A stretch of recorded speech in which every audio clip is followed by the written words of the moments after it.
Thanks, Kate. Good morning. Well, when Kate and Melissa approached me last Sunday at Trunk or Treat and asked me to say a few things about why I give, I thought, piece of cake, no problem. I know why I give. I can talk for 2 or 3 minutes about that. But as I started to think about it a little bit and write down some of my ideas, I quickly realized that maybe it was a little more complicated than that.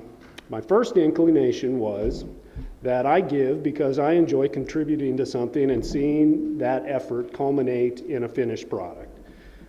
So when I get a chance to clean up yards, like as part of a rake event, or improving the TDC playground, or even contributing a portion of my income to Trinity so that we can come here whenever we want, I jump on it. That's a great opportunity, and I love to be a part of that. But I thought about it for a little bit more, and I've got my own yard that needs my attention, so I could be doing that. And as Dana can attest, there are plenty of projects at my house that are not finished. So that couldn't be the only reason why I give. So then I thought perhaps I give because I like to bring joy to others. And I get a great deal of satisfaction out of that. I like to do things for others, and I like to help those who are less fortunate and who haven't been as blessed as I am.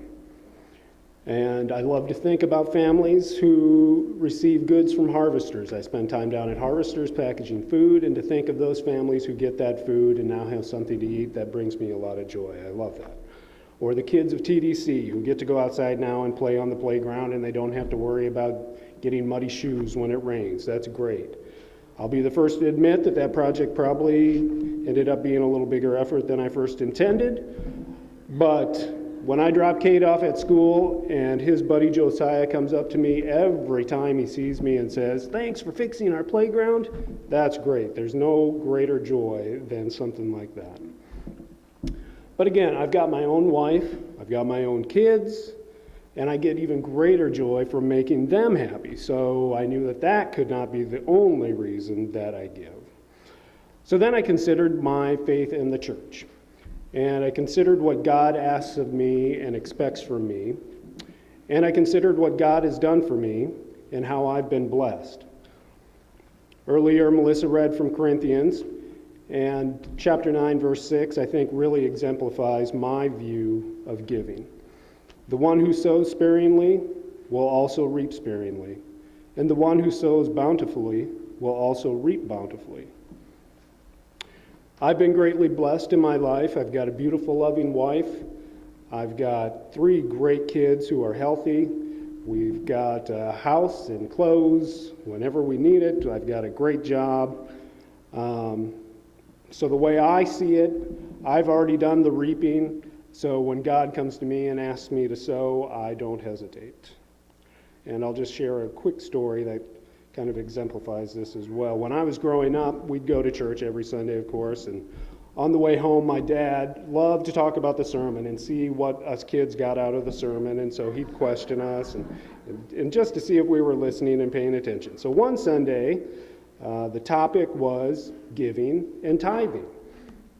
And so we had a long discussion about that, and my dad was very passionate about that, and he had very strong feelings about what we were to give and how much we were to give. And so we'd asked lots of questions, and we had a great conversation about that.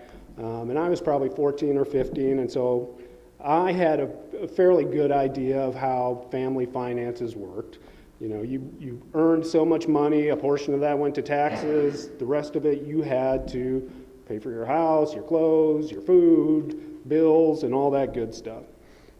And so we talked a little bit more, and I thought I would try to catch my dad and see if I could stump him. And I said, so when somebody if they want to tithe, and they need to figure out how much they have to give to tithe, do they look at that gross earning, or do they look at just how much they bring home? And without missing a beat, my dad said, well, that depends.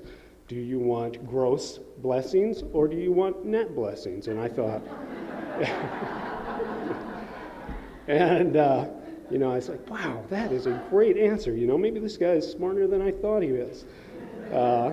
But since I've heard it, so I've heard that several times, and so I know it wasn't something that he came up with on his own. But still, I remember that to this day, and it's something that I guess I try to put into practice as much as I can.